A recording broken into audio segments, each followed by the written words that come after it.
Good morning, good afternoon, good evening, however you are listening to us. It's fantastic to have you on this episode. This is a companion podcast to the Paul Foreman episode that went out earlier this week. I've got the great and powerful Kevin Green joining me, and we're just going to have a relatively quick conversation about our thoughts, insights, and just the way that conversation with Paul went. Kevin wasn't on the conversation with Paul, but he's listened to the podcast, and now we're going to have a quick chat about it. Hope you enjoy the episode.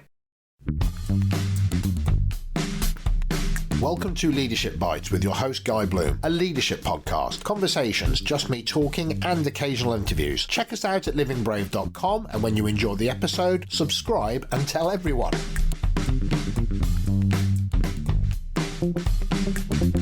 How are you? Very well, thank you for asking. Are you good? Yeah, I'm good. I'm podcasting like a crazy man. That's always good. I've had some fantastic interviews over the last couple of days, so I'm really looking forward to getting into editing those and getting them out. Nice. I look forward to hearing those. Well, I hope you're subscribed and that you're downloading them. I'm already subscribed. When I turn on my iPod, all of the podcasts that I'm subscribed to shuffle as they all update. And of course, the new Living Brave podcast, Leadership Bites, heads the list. And yeah, as soon as one new one appears, I download it, of course. Well, I'm trying not to be a little bit too crackers about the whole thing, but I did go onto Spotify the other day and was just going, I wonder where we are on. I wonder if we're even on there. Because, you know, we only launched this a couple of months ago, and I was going down and I started to count like a nut job. I was going 1, 2, 3. Well, I thought, well, I'm not going to be in the top 50 to 100, am I? No, 40 and 50. Oh, I'm number 60. That's good, huh? I was very pleased. You know, I mean, maybe only if you search Guy Bloom from Birmingham, you know. Yeah. Maybe. No, but I just typed in leadership podcast and we were number 60. I thought, you know what? Well, that's a very wide search to come 60 on. Oh, yeah, I mean, I don't know. The trouble is the algorithms are so flipping fantastic these days. I don't know if it knows you're in the UK, therefore feeds you that, or it's just if somebody in Guatemala puts in leadership podcasts, you know, the 60th one they look at is us. Do you know what you do well as well? You know, you say, if you like the podcast, tell everybody. And it's quite a nice call out to action, that, as opposed to subscribe, download, join, tell everybody, make me famous. Doesn't come across like that, which is a nice touch. I just, you know, the more I get into this, you know, the more I'm actually starting to get a genuine enjoyment from the conversations rather than the anxiety of, is the recording going to work? Yeah. I'm starting to ease into it now that I've got the actual media working. Recorded Dave Ulrich, the HR guru, last week, and whatever was going on with that, the first recording, it dropped, and then the second one, we had problems, and he went quiet for a minute, and I have edited it out, but there is my voice on the audio recording going, oh God, please no, please come back. Please come back. And then it comes back in again after about 30 seconds, and Dave's going, are you there? And I'm thinking, yes. Please come back. Please. You see how we all go to wait and hope every now and again. I know. It's hilarious. Oh, God. Anyway, I edited that out, obviously, just for sheer professionalism. Anyway, so we're doing a companion podcast for the Paul Foreman interview. Paul is the COO of Formica Group Europe. I did that interview, which was released last week. And, of course, depending when you're listening to this, that's June. You could be listening to this years from now, actually. But June 2020. So I just wanted to have a little sort of thoughts on how that went, and just anything, because you weren't on that, you've listened to it, and just anything that jumped into your mind. Thanks, Guy. The first one that spoke, the first point of Paul's that spoke to me was his experience. I can't remember because of the detail, but I think it was 2012. I think Paul described stepping away from pure accountancy within Formica to widen his depth and width of knowledge of the business top to bottom. So for me, it appealed to me that he decided to not be a specialist and become a generalist. But when I say generalist to some people, that's a million miles from Jack of all trades, master of none. What he's gathered is a depth of understanding of very large European-wide business, and that's as a result of his deciding to step out of his specialism of accountancy. And that's clearly served him very well. Yeah, it really struck me, actually, because Dave Ulrich said something on the lines, and I was just quickly looking for it. Here we go.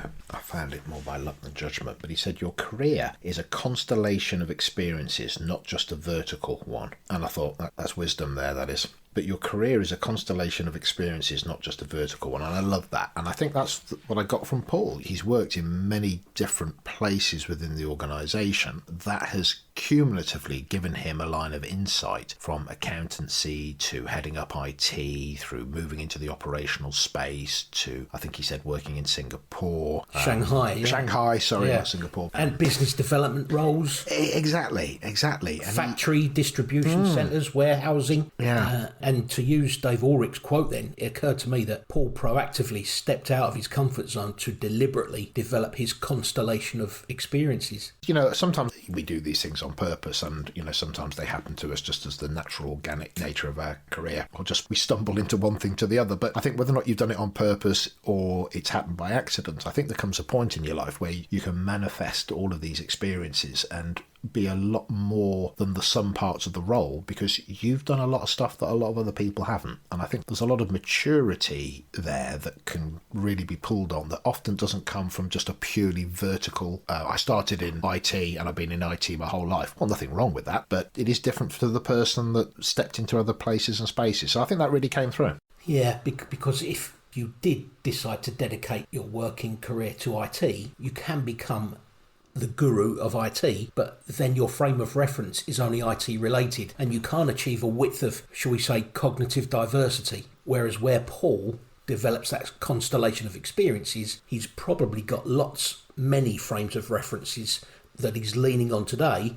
to navigate Formica out of this pandemic. It was interesting. So I did an episode recording with Lucinda Pullinger, who's the global HR director for the Instant Group, and she was quite fascinating. And one of the things that she spoke about in her earlier career was when a manager pulled her to one side and said, listen, you can get as good as you like at HR, and that's fantastic, and I want that in the room, but actually what I also want from you, maybe even expect from you, is to start to contribute outside of your own area of expertise. That will stand you in good stead for as you move forward. And I thought that was again highly interesting. There's wisdom there. There's wisdom there. Exactly. There's gold in them there hills. Exactly.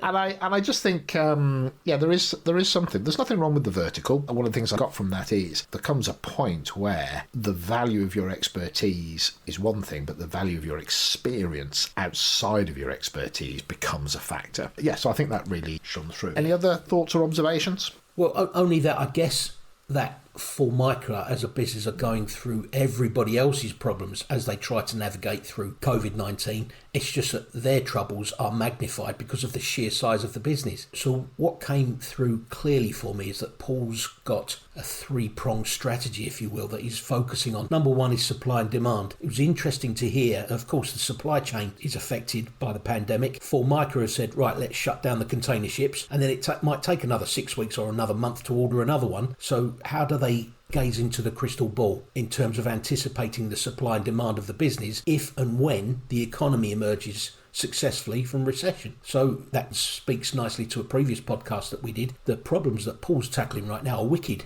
We haven't got the map. He hasn't got the template. So he's doing this from new. And again, that will lean very nicely on his previous experiences that he's built up. The second thing that he's clearly speaking to is navigating work from home. It was really nice to hear him talk about, I understand the difficulties for someone else. I'm okay because I've got a dedicated office in my house. Whereas I absolutely get that some people working with and for Formica are having to make do on the kitchen table and set up a laptop with not great tech or audio quality, and they might not want to join if they're having their breakfast and they want to tuck into a bowl of cornflakes on the Zoom call, so we give them that opportunity to join with or without video as they see fit. There's a nice people touch coming through there from Paul as well. Yeah, definitely. And I think that's one of the things that really starts to come across from everybody I'm speaking to, but has really started to come through very strongly with Paul, is managing a manufacturing environment, a highly commercial space, having a sense of how do we make decisions on stock, on starting the plants back up, on getting people back into the business. In what manner are we going to get them back into the business? You're absolutely right. There's what might seem like common sense. We are all doing this for the first time, so I may not necessarily be able to look to history. I mean, I can look to my peer group and we can seek counsel and have an idea about what the best idea may be, but we are all making decisions right now into an unknown space. When I was listening to him, there's a kind of calm about Paul that resonates. He is pretty succinct. He doesn't race off with the ideas. He's methodical. That's the word I'm looking for. There is that sense of, and I'm sure he's got many other parts to his personality, but there is a methodical, what we're going to do is, and let's all just take a moment and then let's get move our at ducks pace. lined up. Yeah, let's go slow to go fast. Does everybody know what they're doing? There is that tempo to him, I think, that comes across very, very strongly. So that agree. definitely resonated for me. And during times where we're trying to handle wicked stuff that has never been tackled before, you want someone like Paul that knows where he's going and what he's going to do about it. So that came through very clearly and cleanly for me, that three-pronged strategy: supply and demand, the people element, and planning to emerge and recover when we hit the other side of this. That's who you look to in times of uncertainty. Has somebody got a plan, please? Yeah, Paul's got a plan.